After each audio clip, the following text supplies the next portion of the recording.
Olá, pessoal. Vamos falar um pouco sobre... Eu vim aqui para reportar um pouco os resultados, né, dos fundos de renda fixa aqui do ASA, a famílias Alfa, né? E espero que eu consiga mapear aqui todos os pontos.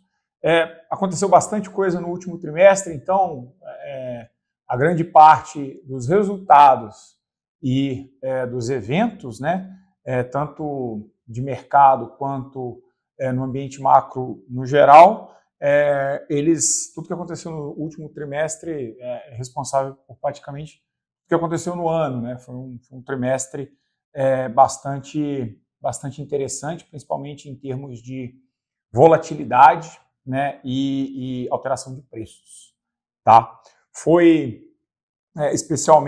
Tem sido, né, especialmente desafiador aí para as classes de ativo em renda fixa, especialmente aquelas que não são CDI, né? Aqui a gente está falando de títulos indexados à inflação e títulos pré-fixados que compõem, né, os objetivos de retorno dos nossos fundos Asa Alpha Real Rates e o Asa Alpha Nominal Rates, né? Para dar em números, né, trazer em termos de números para vocês o IRFM, né, que é a performance dos ativos pré-fixados. Esse ano ele encerrou, né, o semestre com um retorno de 1,50, né? É baixo, principalmente quando a gente compara com o CDI. Isso gira em torno de 30% do CDI.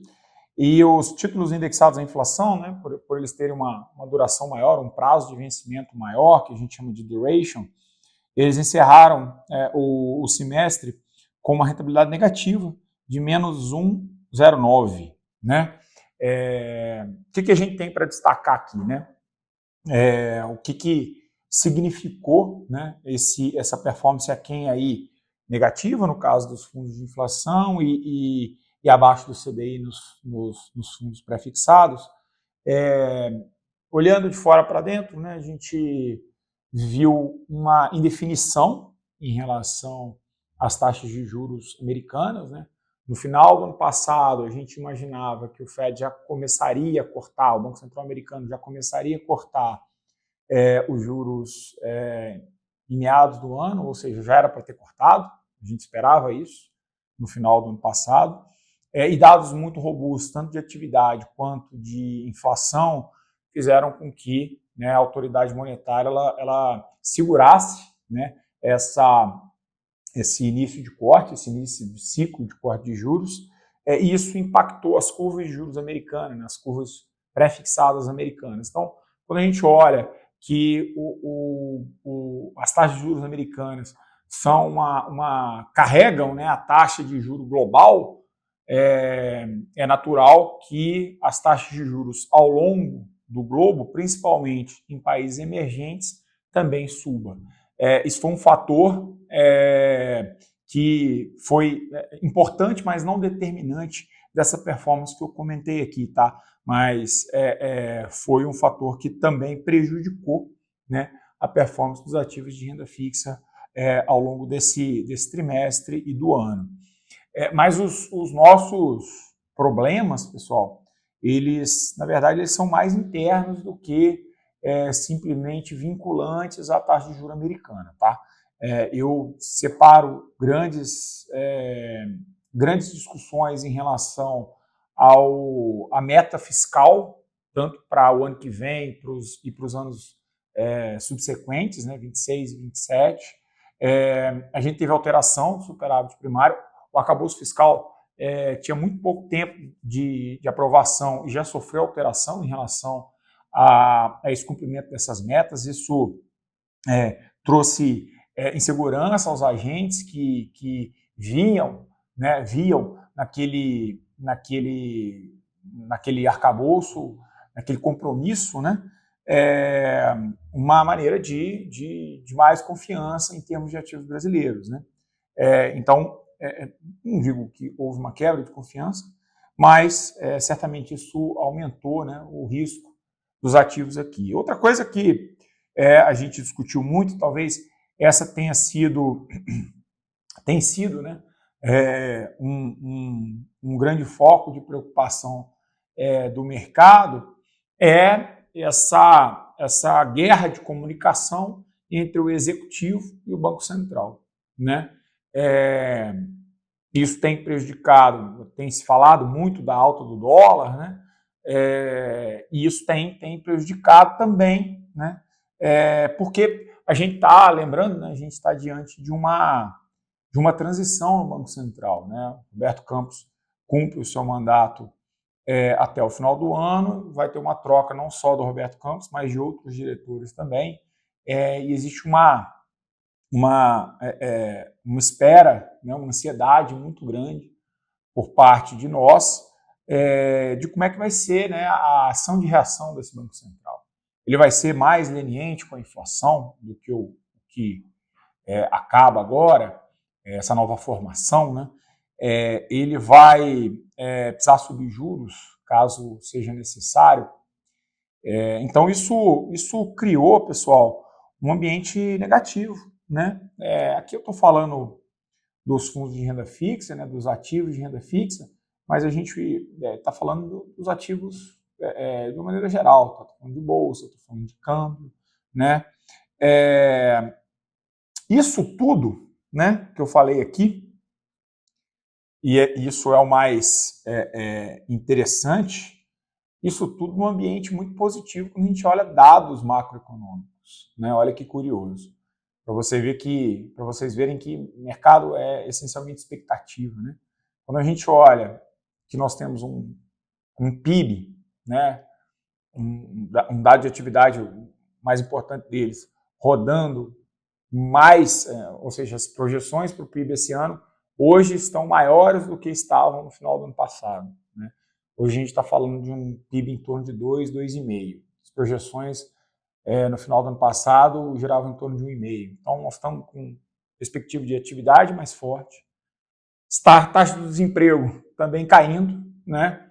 Hoje está perto de 7. Eu diria que ato contínuo a gente encerra o ano mais perto de 6 do que de 8, ou seja, com a taxa de desemprego caindo, com dados de inflação muito bons, né?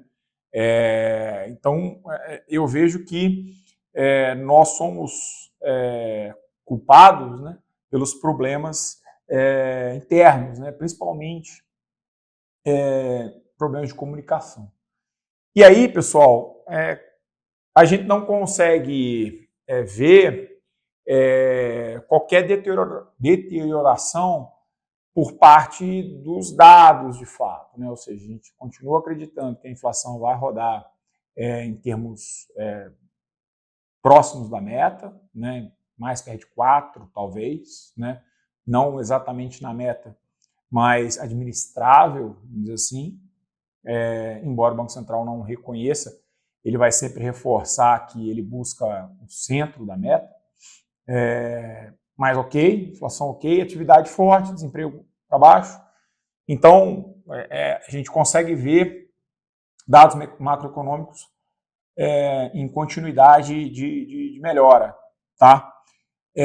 Precisamos resolver, então, o problema de comunicação, né? Diante disso, né, a gente tem uma perspectiva positiva para os ativos brasileiros nesse segundo semestre, né? Ainda vão pairar dúvidas em relação a essa transição, né? Mas eu acredito que, sendo bem feita, né, a gente vai verificar, né, o mercado percebe que as taxas estão atrativas, né? Principalmente as taxas de inflação. Eu entendo que o principal ativo, o ativo mais mal precificado hoje no Brasil é o ativo de inflação, né? Com NTNBs aí pagando em torno de 6,5%, né, ao ano mais inflação.